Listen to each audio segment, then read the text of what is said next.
नमस्कार, मैं प्रेम, आप देख रहे हैं एमके न्यूज़ इंडिया। रुपौली उपचुनाव को लेकर जो है फिर से राजनीति गर्म हो गई है। जेडीयू ने अपना उम्मीदवार उतार दिया है, सीपीआई माले ने भी अपना उम्मीदवार उतार दिया। क्या महागठबंधन की तरफ से दो प्रत्याशी होंगे? इसी मुद्दे पर बात करने के लिए हमारे साथ है प्रधान महासचिव रणविजय साहू जी। उन्हीं से जानेंगे इस बार जो है महागठबंधन की तरफ से दो उम्मीदवार होंगे क्या? सीपीआई माले ने भी अपना कैंडिडेट उतार दिया है। आरजेडी की तरफ से कुछ ऐसा सहमति भी नहीं बना है कि हाँ सीपीआई माले को ही समर्थन करेंगे। देखिए, राष्ट्रीय जनता दल और महागठबंधन परिवार पूरी एकजुटता और ताकत के साथ एक साथ है।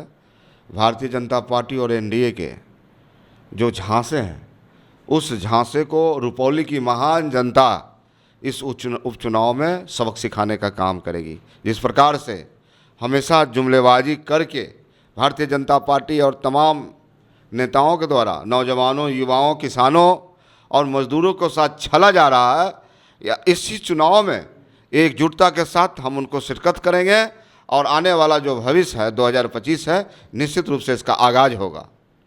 एक तरफ ये भी देखा जा रहा है कि बीमा भारती के पति जो है अवधेश मंडल, क्या उनको आप लोग उतारेंगे चुनावी मैदान में? क्योंकि पूर्व में जो है बीमा भारती जेडीयू से रह चुकी हैं, जीती हुई उम्मीदवार हैं, तो उनका सदस्यता जाने के बाद आरजेडी में जब आई थी तो उस समय क्या उनका जो पावर है फिर इस विधानसभा में दिखेगा, इसीलिए अवधेश मंडल को लाया जाए? देखिए, कौन प्रत्याशी होगा इसके लिए निश्चित रूप से संसदीय बोर्ड की बैठक होगी, तमाम चर्चाएं होगी, और इसके लिए माननीय नेता तेजस्वी प्रसाद यादव जी हैं, माननीय लालू जी हैं, उनसे सलाह लेकर ही, उनके निर्देश पर ही आगे हम लोग इस पर निर्णय लेंगे और ठोस निर्णय लेंगे। और ऐसा निर्णय लेंगे कि भारतीय जनता पार्टी और एनडीए का जो तमाम मंसूबे हैं उस पर पानी फेरने का काम। सीपीआई माले और जो महागठबंधन में ही है, तो क्या इस तरह का जो होना चर्चाएं जो चल रही हैं वो कब तक क्लियर करेंगे? ये देखिए, ये सब कयास हैं और चर्चाएं हैं। हम समझते हैं चर्चाएं की दौर निश्चित रूप से ख़त्म हो जाएगी, विराम लग जाएगी। हमारे माननीय नेता का इस पर बैठक होगा और बैठक के बाद सारा चीज़ स्पष्ट हो जाएगा और आपको भी बता दिया जाएगा। जिस तरह से सीपीआई माले ने अपना कैंडिडेट उतारा, उसके बाद जो है जेडीयू ने निकाला है, तो उसी मुद्दे पर जो बीजेपी की तरफ से एक बयान आ रहा है कि महागठबंधन जिस तरह से कहता है कि हमारी पार्टी कार्यकर्ताओं की पार्टी है, तो महागठबंधन नहीं, अब लठबंधन हो गया है, क्योंकि अब रणभूमि होगा, आपस में ही लोग भिड़ेंगे। देखिए, महागठबंधन पूरी तरह से एकजुट है। माननीय नेता तेजस्वी प्रसाद यादव जी एक सुलझे, एक परिपक्व नेता के रूप में उन्होंने स्थापित किया है। आप इसी लोकसभा में देखिए कि एक तेजस्वी प्रसाद यादव जी, मुकेश सहनी जी पूरे बिहार में घूम घूम के लोगों को गोलबंद कर रहे थे, अपनी मुद्दे को बता रहे थे। बिहार की आवाम की जो ज़रूरतें हैं, यहाँ के नौजवान की जो ज़रूरतें हैं, किसानों की जो ज़रूरतें हैं, उन बातों को कह रहे थे।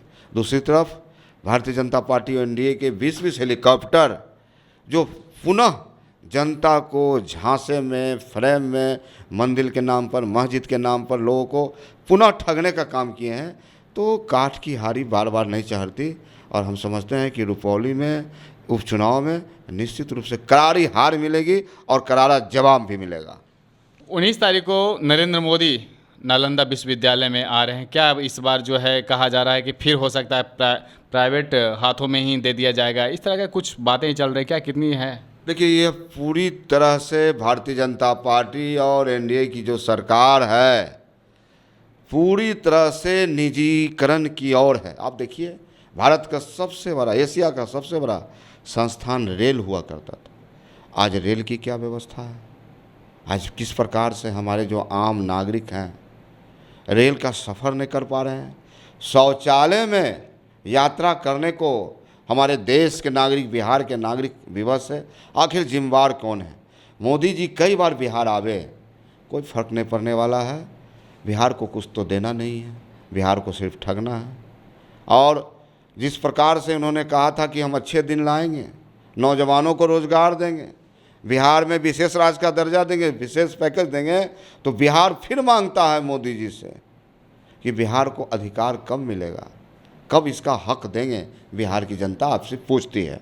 जी, धन्यवाद। तो आपने सुना क्या कुछ कह रहे थे रुपौली उपचुनाव को लेकर के। साफ तौर पे कहा कि महागठबंधन का जो कैंडिडेट होगा, उम्मीदवार होगा, उसको समर्थन दिया जाएगा और हम जो है बहुत भारी मतों से हम जीतने वाले हैं। इस तरह के तमाम खबरों के लिए बने रहें, देखते रहें एमके न्यूज़ इंडिया। धन्यवाद।